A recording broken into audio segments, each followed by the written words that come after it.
Hello, I'm Joe McDonald, and this is Big Mac's Battle Blog. Again, another post-night shift edition. Technically I'm off tonight, but I'm back in tomorrow. So soon as I finished work at about 7 this morning, it somehow doesn't feel like enough rest. But things are how they are at the moment. So I bothered to have a look at the news, to actually type in Ukraine news and Ukraine Trump and Ukraine ceasefire to Google before I came here. And it would appear the situation remains the same, i.e. no one really knows what's going on. There certainly hasn't been any fucking indication of a ceasefire down here. For those of you who follow, who use Telegram, there is a platform on a channel on there called Kherson Non-Fake. Spell it in English letters, it'll come up, right? All the news is in Ukrainian, but you could just click on it and it translates.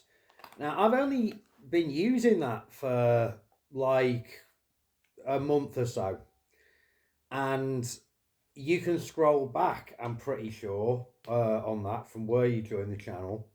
It's all archived, and you can see the amount of increase in the amount. Like for most of the time I've been here, I would say that there's been 1 or 2 or 3 airstrikes a week, in Kherson City and its immediate satellites, I'm not even counting like Krinky and stuff. That's too far away, We're just talking about Antonivska, Kherson, Chernobyevska, the immediate area, And fucking hell, it's like a couple a day at the moment. It's constant, the pace has really stepped up. So if you want to keep a pace on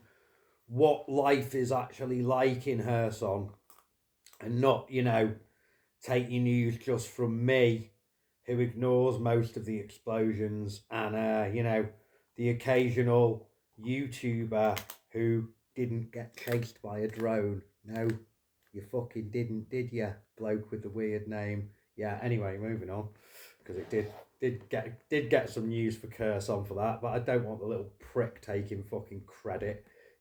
Heard a fucking Mavic, like he parked. What actually happened was that cunt parked near where a Mavic team was operating from, because his mate lives in the city, and he knows roughly where one will be, right? And they waited till they could record that audio of a Mavic, not a fucking FPV. Mavics don't chase you, okay? And they sound very different. They recorded the noise of a Mavic, and then he's like driving and playing the drum music, and everyone's like, oh, you came to Kherson and you got chased by a drone. Bullshit. Fucking bullshit, cunt. I've been on like 500 fucking combat missions to the most dangerous part of the sea. More than 500, right? And fucking I've been chased by a drone like twice. But that cunt managed it on the fucking 24 hours he's in Kherson. So yeah. Anyway, moving on. So, global politics, still very confusing. Although it appears to have shifted back in our direction a little bit now, Russia apparently being... So I said before all the recent kerfuffle happened, is what I predicted happening is Donald Trump was going to make demands of Vladimir Putin that Putin didn't want to make. And Kyiv, Zelensky, might not like what the Americans are offering, but they'll go along with it, right? For the sake of keeping the Yanks on side, and for the sake of making Russia look bad. And I just don't think Putin's the kind of man who'll be told what to do by fucking anyone, even if it makes sense, So perhaps things are working out the way I've predicted. That Putin's just gonna stick two fingers up to Donald Trump, which will end up with making the Americans double down in support. Who knows? I personally think that if one thing the current American administration has shown is that America is now an unreliable ally, and we need to look to Europe and ourselves. It's also a very predatory ally. It's like if someone's being mugged and you run over and you chase the attacker off, but you also steal the person who's being mugged's wallet, you haven't really helped them, have you? You know what I mean? So, yeah. Anyway. So, situation here, as I said, increase in bombing. But one thing that's really difficult at the moment is money. I am now down to, in the PayPal account, about £500, which is the low dollars, which is like the lowest it's been for quite a while, since January of last year, really. Like, I've been able to maintain afloat, and it started off as £2,000, and then I was like, £2,000, that's a lot of money. That's like a whole month's wages, a whole month's rent or whatever. That's a lot in the UK or whatever. It's a lot of money. And then I got up to £5,000, and then for the last couple of months, it's been sitting at it's like since January, I've managed to get it up to £10,000.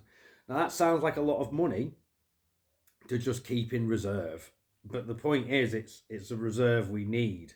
It sounds like a lot, but it's one shit 4x4 and one Mavic. That's what it is. It's enough money to repair a bunch of things or buy the extra bits. Like if we have a bunch of drone equipment destroyed by the enemy, which we have had recently, and taken casualties with it, well, the government will replace so much, but then other bits we need to find ourselves, and that's where that comes in. And with the current political situation and with our expansion as a unit, I've just been like, vehicles. So as you guys, as I mentioned when I was driving into Mykolaiv on the last video, I picked up a Toyota Land Cruiser the other day. That's getting some work done on it now, but it was a really good price, and by the time we get the work done on it, it'll still be a really great vehicle at a good price, so that's fine.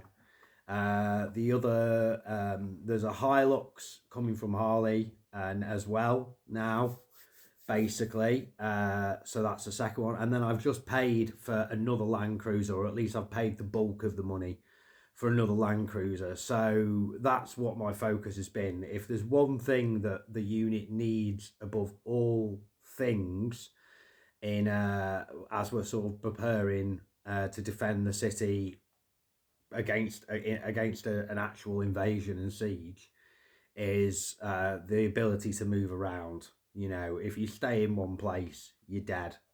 And drone units aren't meant to man the barricades. We're meant to pull back like a heavy weapons team and cover the guys at the barricades from a distance. And we need to be able to move to do that. Ukraine's big. You can't manage without a vehicle at all. There's no marching to the objective. You fucking walk the last mile at best. So yeah, cars, but that has emptied out all my cash, and there's been other expenses as well recently, like $1,000 for a bunch of components, and the monthly getting Mavics repaired and adapted bill. I've got the Baba Yaga bill coming up. I've got 80,000 hryvnia I've got to pay, which is like 2,000 for the replacing one of the FPV team stuff. That's what my side of that's going to be, which is like $2,000 basically. I haven't got that at the moment. I haven't got the roughly $1,500 a month it costs me to maintain the fleet of Baba Yagas. I haven't got that at the moment. The company that maintains our Baba Yagas make their own, and they're really good. And that will also allow me, although this is just for me, if I buy, they need people to buy those drones at the moment, and they will allow me to get shares in the company for it. Now that isn't the important bit. The important bit is they sell very good Baba Yagas at a cheap price, but they're 24,000 a pop. So if I want a new squadron of them, which is ideally 3, 75,000 quid I've got to find, you know. Ideally I want 4 as well, you know what I mean? So we can have 2 pilots and 2 with a reserve drone each, you know.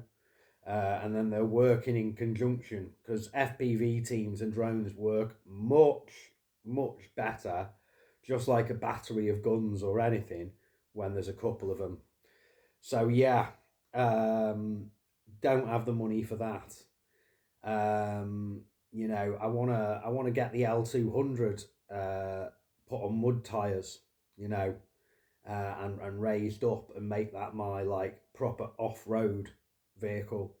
Keep the Ford Ranger for more kind of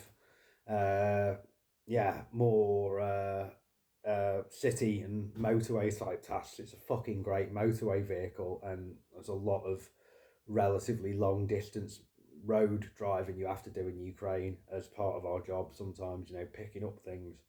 So yeah, I don't have the money to sort those things out, you know.